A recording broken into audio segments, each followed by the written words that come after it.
Is he inside? What's always been really important to me was just the heart of this character and who he is and what makes him who he is. We tried to sort of distill out the spirit of the source material. And enough of us have been through adaptations that have gone not the way we wanted them to be as careful as possible.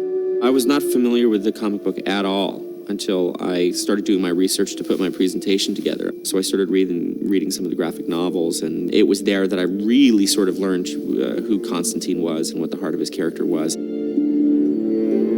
John Constantine, I believe, is one of the greatest comic characters ever created. Constantine was a bad boy, and people like bad boys.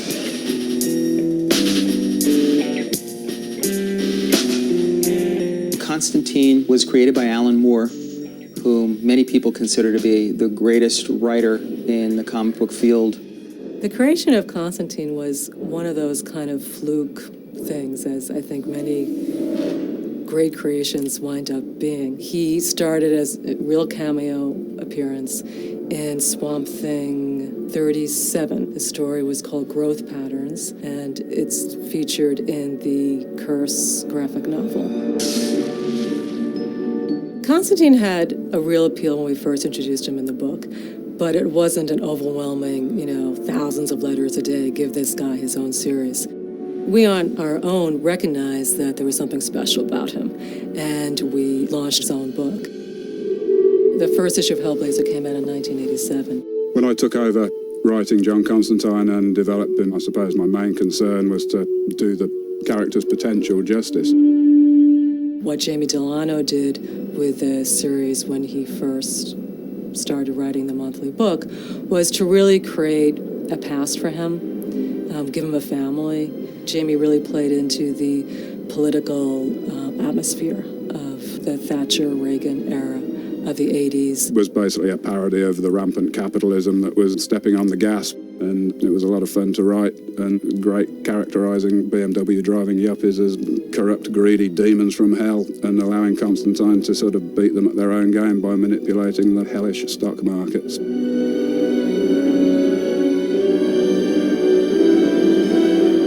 When I first began developing John Constantine, the imprint that later became known as Vertigo did not exist. DC Comics began to experiment with some books that would bring back the old horror thriller genre and do it being less fettered by the restrictions found in a typical DC comic book. Ultimately, this turned into the Vertigo line of comics, which is a mature line of comics. Vertigo was developed on the back of Hellblazer and numerous other books such as Animal Man and The Sandman. This was a chance for Constantine to really launch a whole new line for DC. And I think he did so incredibly well. His cynicism, balanced with his knowledge of otherworldly things, really makes him the essence of Vertigo. John Constantine is in your face. He will tell you what's on his mind. He really doesn't care what you say or what you think. He's the James Dean of the occult world.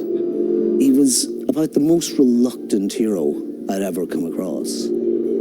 Instead of doing it for very noble reasons, he was actually doing it to bedevil the devil. He wanted to, just take on demons for the thrill of it. He's a manipulator. He's a con man. He'll use magic.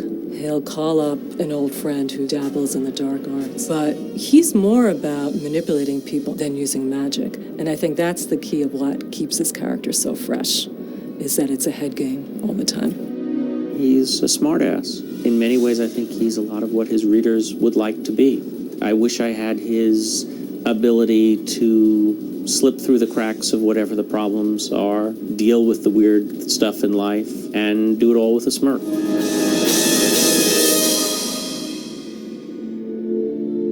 We were very excited that Constantine was going to get his own film because he's a complex character, but his role is clear and direct. And I think that's one of the elements why he was able to make the leap to the big screen.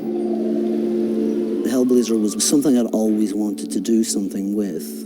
And, when I got to the point where I'd sold a few scripts, and people would say to you, you know, what do you want to do next?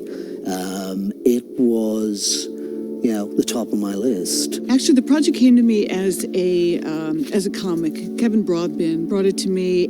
What I saw was an opportunity to do a very classic horror film like The Exorcist. It's interesting because the time I set it up, I had not gotten X-Men going yet, so it was before the comic book craze. But it was just such a good story. I had never done comic books, but I hooked into the character and I brought in a pitch about the guy. And that's when they, I think, started saying, well, maybe this is the guy to rewrite it. I was handed, I think, Dangerous Habits and Original Sentence. And when I started reading through those, that introduced me to the character, and especially Dangerous Habits. It was such a different kind of story about a guy really basically that was dying of his own habit. And yet he had faced so many dangerous things in his life, and here what was killing him was a cigarette. Movies nowadays, they're about saving the world, this kind of story, or about saving a city from a bad guy. And I thought if you had a character like John, really that's the concentration you could put on, is whether or not he's going to live through this cancer that he's got. Is he going to beat it? Not whether he saves the world. Just him saving his own butt was interesting enough for me.